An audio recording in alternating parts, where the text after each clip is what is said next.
He's back! Anyways, I am kind of back. I'm pretty much still sick. You might hear some coughing here or there, but it will not stop me from recording this video. So now that I've made my return, it's time I indulge myself in a great article made by CBR. Now, this is 10 ways Ichigo has ruined his likability. Now, knowing if it's from CBR, probably gonna be garbage. And you already seen some of their articles, and they're pretty bad.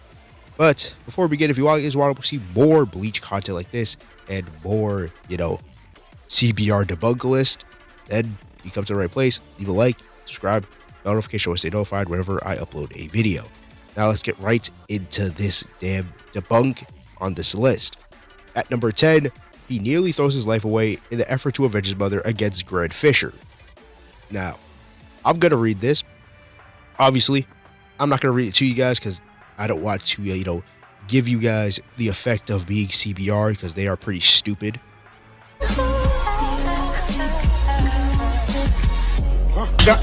Now, they're personally saying here that just because Ichigo doesn't, avenge Grand Fisher, kills Grand Fisher, that he's immediately unlikable, which it doesn't make him unlikable.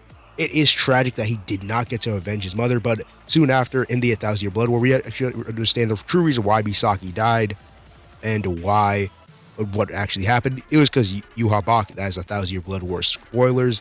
Well, you should definitely go read it. But, yeah, still sick. All right. But, firstly, it doesn't make him unlikable. It just means that his motivation or what he wants, what he desires, to avenge his mother wasn't fulfilled. So, yeah, it doesn't make him unlikable. So we'll get on to number 9. Good try. Still terrible. He lacks respect towards his elders and teachers. Oh, God. Okay, I'm going to say this right here. Ichigo doesn't have to respect Yamamoto. Because in the beginning of the series, Yamamoto and Sosai were technically his enemies, and they wanted Rukia, kind of dead. And Ichigo and Yamamoto, at best, are just going to be allies. Yamamoto is not a father figure to him.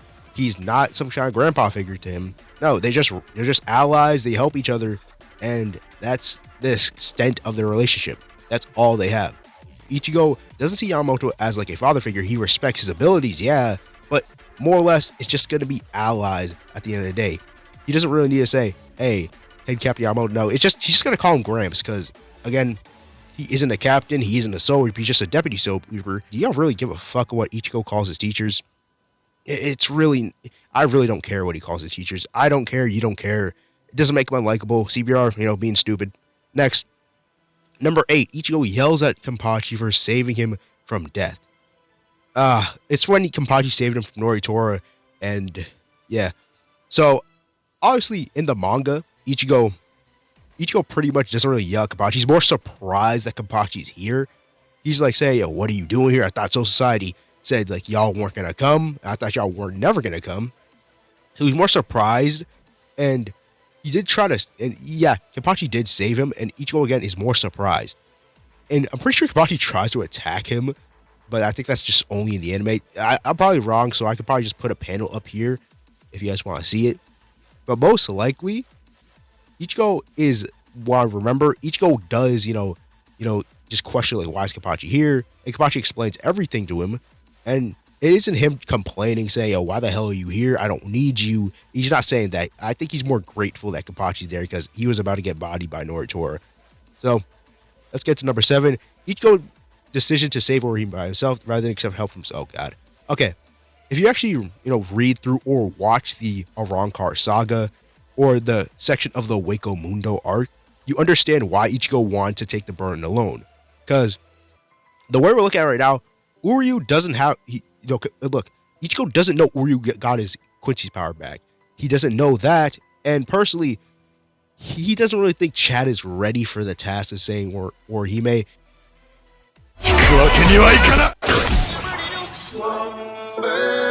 And we already know what happened to Chad when he tried to fight Yami. Yeah. But the other thing is, Soul Society, well, Yamamoto in general, basically told Ichigo, like, yeah, we're not going to help you with this whole Orihime ordeal. Like, no one's going. And the fact, like, all the people who were in like Karakura Town were saying like we're gonna save Orihime. Then Yamamoto said he already knows that they were going to try to do this, so he sent Kenpachi and Byakuya, one of the most powerful captains in Bleach, to basically stop them. And Ichigo was basically all alone, and that's why Ichigo thought like I might have to take this burden by myself. And he doesn't know that these people are going to come out and save Orihime.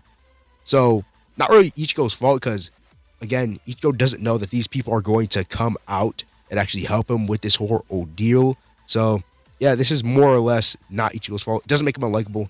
Another CBR miss. So let's go to number 6. How rude he was to the Visoreds when he asked for their help. Oh god. Okay, I'm going to attempt to read this. Maybe there's a good argument here, so let's see. Peter, what are you doing? Crack? What the fuck? Now, this here, I'm going to say it right now. The reason why Ichigo wasn't really, fond of the Visoreds at the beginning, because they came out at a time where he really didn't want them there.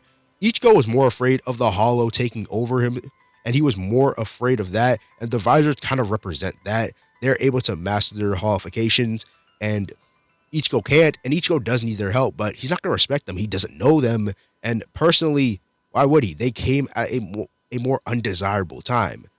Like, I think he points this out. Like, I think I was watching the anime. He just points out, like, he's technically just going to use them to basically master his holification form. And yeah, that's the way it was.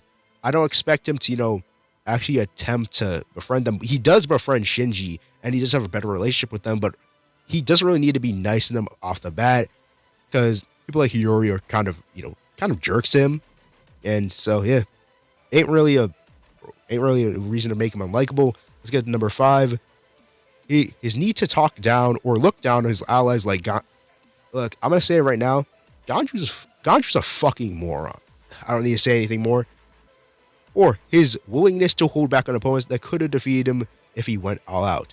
Okay, let's see the reasoning here. Maybe, again, another good argument, but no. Now, they're talking about when, Ichigo, Chad, and Uri went to Wakamundo, and Ichigo fought that Doridani guy, the guy that is now in Mayuri's corpse unit squad. So they're saying that Ichigo should stop holding back on his opponents like Goku. And personally, I think the reason why he holds back here is because I think he understands that he doesn't really need to use holification. I'm pretty sure at that time he didn't have a mastery of holification, and he couldn't use it for that long. So I felt like he, gauged out his enemy, which is Doridani. I hope I'm saying that right, because if I'm not, oh shit. Well, I feel like he understands, like, hey, I don't really need my holification mask, or my hollow mask, so I technically could just fight this guy in Bankai in a stalemate, or just beat this guy. I don't think it's him being, overconfident, but I think he understands in Wakamundo there are stronger opponents, like, Grimmjow, Yami, and, people like Ukiura are there. And he knows that Aizen is most likely going to be there. People like Aizen, Tozen, and Gin. So he's probably trying to save it for them, or save it when he fights people like those guys. It's not the fact that he's, pretty much overconfident. He just knows that he doesn't need to use the Hollow Mask on, opponents that don't really deserve for him to use it. Because, again, Ichigo doesn't need to use it if he could just beat them in Bankai. So, yeah, another miss. 3, his temper is as short as fuse as a firecracker. Oh, shit. Nah, they're talking about his temper. Look, if we're talking about somebody's temper, you'd be best to bash Bakugo for it. But let's see their excuse for why this makes Ichigo unlikable. They try to bring up the Ganju thing again, say that Ichigo is known to argue with his allies, kind of butt heads with them. But I think it just makes his personality much more likable. Like, I do like that about Ichigo, where, like, he's not as simple. Like, I do like his moments when he butts heads with Uryu. I think it's pretty hilarious that he does that. And I don't think that makes him unlikable. Personally, to each their own. If you don't like that about Ichigo, well, I don't care. I like it. So, I'm not going to say anything more. Number 2, he becomes depressed anytime he loses a fight. Yeah, that is wrong. I'm going to say this now. When he lost to Byakuya and Reggie the first time he met, he was more motivated to say, let's go. I'm going to go save Rukia. I'm going to go into Soul Society. And yeah, the only time he gets depressed is when he couldn't defend the people that are closest to him, especially when against Yami. Like, the reason why, Ichigo faltered in that position, because the hollow inside Ichigo was possibly going to take over, and Ichigo doesn't want that. the reason why he was depressed is because, one, he doesn't want that hollow taking over, and it could possibly do unforeseen things like what it did in the Ukiura fight. And speaking of the Ukiura fight, in, when Ichigo went to Vasto Lorde against Ukiura, that was shown evident of what the hollow could possibly do to people like Ichigo's friends and what he could do and become a monster. So personally, Ichigo does become depressed in a fight. He does just get motivated to fight his opponent, even when he loses. And you can speak when he, in the Soul Society fight, Ichigo kind of, lost eyes and you never saw him like, I'm about to get depressed. Nah, he doesn't get depressed. It makes him more motivated to keep on getting stronger. And yeah, you could say that you could not like that, but it's just a character trait about him where he doesn't get depressed anytime he loses. He just gets depressed that he can't defend the people that are close to him. That's his whole motivation. He's going to defend the people that are close to him, that he considers close to him, and continue to protect them. Not really a flaw. Well, not really something to be unlikable about him. So, number one, his warped sense of honor. All right, let's read this. Let's see what they got. All right, mainly they're talking about when Ukiura and Ichigo finally had their, fight, and Ukiura is going to die, and Ichigo said he doesn't want to win like this. So the first thing Ichigo does is tell Ukiura to rip off his legs and arm, and you could say, yeah, it's warped, but it's a part of his character. Ichigo knows that this is a part of him. He wants to fight fairly and win fairly, and it's more evident in the Grimmjow fight. Like, they're both on equal playing fields.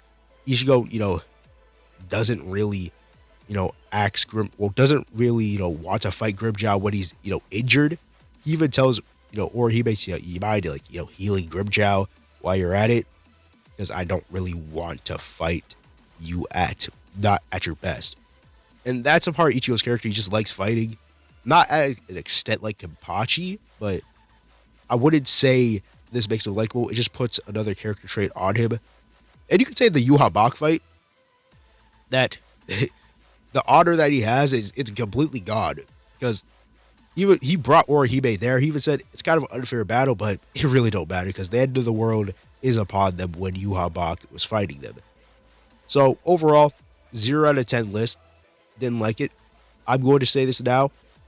If you want actual good Bleach takes, or good, actually good Bleach takes, look them up on YouTube. There's other YouTubers that make amazing Bleach content instead of like reading CBR's articles. But I'm glad CBR makes even these articles because, again, I can easily debunk them and make easy videos. But I think that's it. Ichigo somehow is unlikable by CBR standards, which is pretty bold. It's their standards are kind of ass. But I'm going to head up out of here. That is the end of the video, and I will see you guys later. It has been the Red Cloak. I plan to get up out of here, and peace out.